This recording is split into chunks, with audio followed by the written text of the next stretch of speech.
जो हमारा मगध साम्राज्य का सीरीज चल रहा था, उस सीरीज में हम लोग दो महत्वपूर्ण वंश कर रखे थे। क्या क्या किए थे हम लोगों ने? हर्यक वंश किया था और शिशुनाग वंश किया था। ठीक है, हर्यक वंश और शिशुनाग वंश। अब जो महत्वपूर्ण और अगले दो जो वंश रहे हैं, कौन सा एक रहा है? नंद वंश। मगध साम्राज्य का ही नंद वंश जो रहा है वो भी बहुत ही महत्वपूर्ण वंश रहा है, उसके बारे में जानेंगे। और चंद्रगुप्त मौर्य द्वारा स्थापित मौर्य वंश के बारे में इस वीडियो में हम जानेंगे। ठीक है ना, मैं रिवाइज करवा रहा हूँ, आपका रिवाइज सेशन चल रहा है, तो आप लोग लिखते रहोगे, आप लिखोगे, बना लोगे शॉर्ट नोट्स, मतलब किसी भी एग्जाम के लिए शॉर्ट जो क्विक रिवीजन के लिए होता है ना, फैक्चुअल चीज आप लोग याद कर सकते हो, बहुत बेटर होगा। अब जैसे क्या कर रहे हैं कि नंद वंश के जो संस्थापक थे वो महापद्म नंद थे। कौन थे? महापद्म नंद थे। महापद्म नंद ने ही नंद वंश की क्या करी थी? स्थापना करी थी। किस वंश का? नंद वंश का स्थापना किसने करा था? तो महापद्म नंद। अच्छा, महापद्म नंद क्या थे? तो ये शूद्र थे। क्या थे?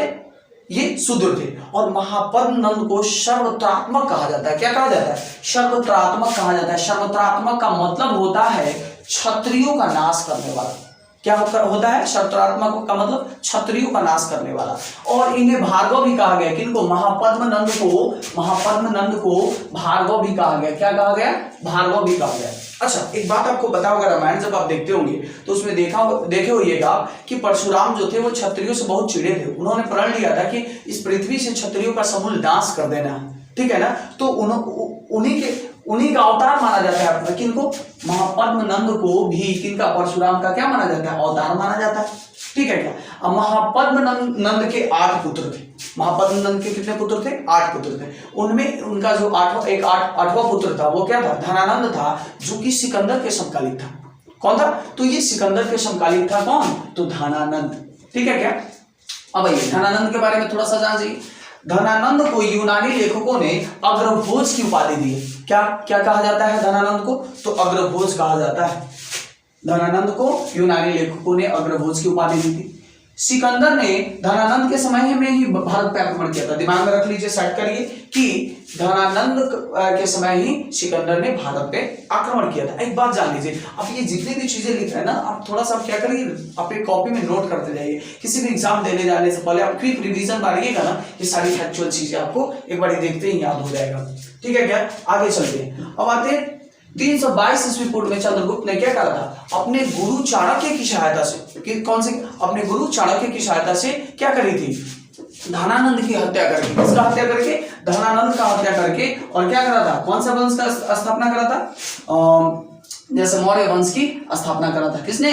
तो किसने? चंद्रगुप्त मौर्य ने अपने गुरु चाणक्य की सहायता से। आइए थोड़ा सा चाणक्य के बारे में जानते हैं। कौन थे चाणक्य?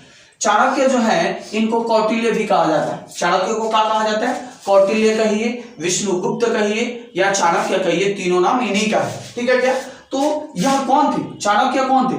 तो चाणक्य जो थे चंद्रगुप्त मौर्य के क्या थे? गुरु थे। ठीक है, और जब क्या बोला जाता है, जब ये मौर्य वंश की स्थापना करा, चंद्रगुप्त मौर्य ने जब मौर्य वंश का स्थापना किया तो उनको, चाणक्य को चंद्रगुप्त मौर्य ने प्रधानमंत्री पद पे रखा। कहां पे रखा? तो प्रधानमंत्री पद पे रखा। प्रधानमंत्री का पद उस समय मगध साम्राज्य में अमात्य कहलाता था। क्या कहलाता था? तो उस समय क्या कहलाता था? अमात्य कहलाता था। कौन? प्रधानमंत्री का पद मगध साम्राज्य में। अच्छा, इनकी कुछ रचनाएं जान लीजिए चाणक्य की। तो इन्होंने एक बुक लिखी थी जिसका नाम था क्या था? अर्थशास्त्र। चाणक्य ने एक बुक लिखा था जिस बुक का नाम था अर्थशास्त्र। अच्छा, अर्थशास्त्र की क्या विशेषता? उस बुक में था क्या? तो अर्थशास्त्र जो बुक था उसमें राजनीति के बारे में, राजनीति शास्त्र के बारे में क्या था? व्याख्या हुआ है। ठीक है ना? कौन से बुक में? तो चाणक्य की जो बुक हो रखी थी क्या? तो अर्थशास्त्र।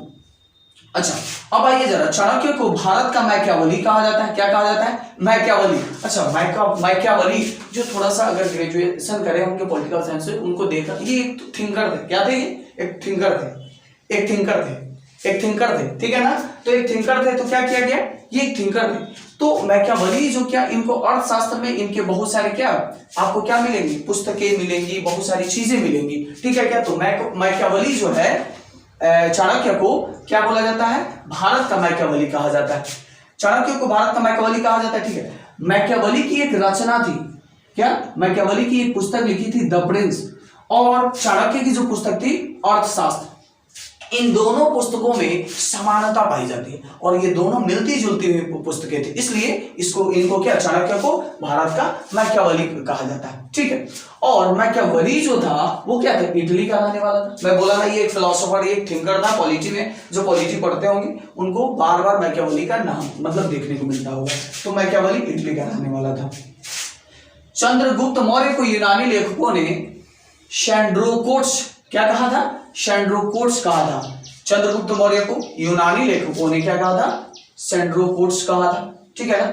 यह जो मेगास्थनीज चंद्रगुप्त मौर्य के समय में ये यूनानी के लेखक था। मेगास्थनीज कौन था, ये यूनानी लेखक था। ये किसके, चंद्रगुप्त समय में ही क्या आया था, भारत आया था। चंद्रगुप्त के दरबार में ही कौन आया था, मेगास्थनीज। अच्छा, मेगास्थनीज था कौन, तो ये सेल्यूकस निकेटर का क्या था, दूत था।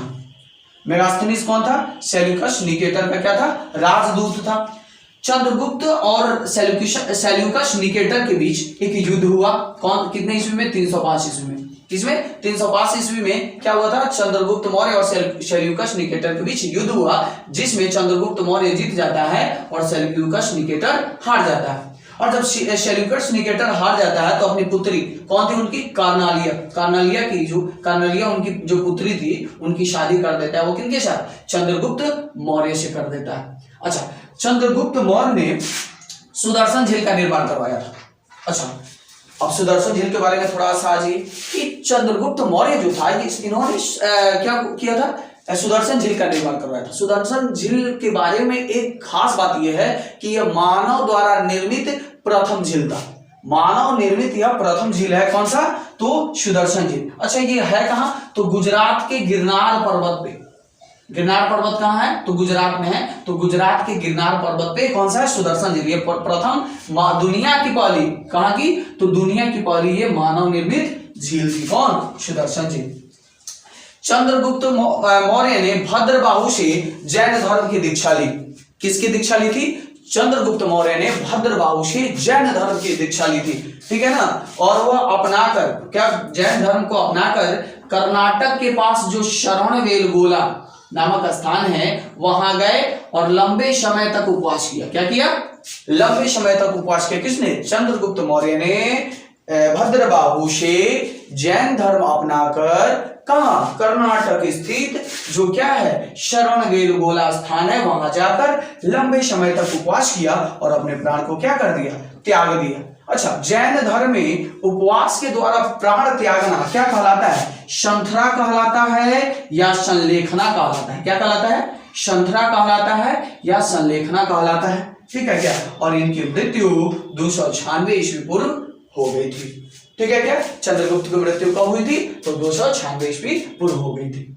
तो देखिए कितना क्विक हम लोग क्या पूरा मगध साम्राज्य का नंदवंश और क्या बच्चा, मौर्य वंश को हमने रिवाइज करा। इसको आप लोग कॉपी में नोट कर लीजिएगा और जब आप एग्जाम देने जाइए तो एक बार देख के जाइए।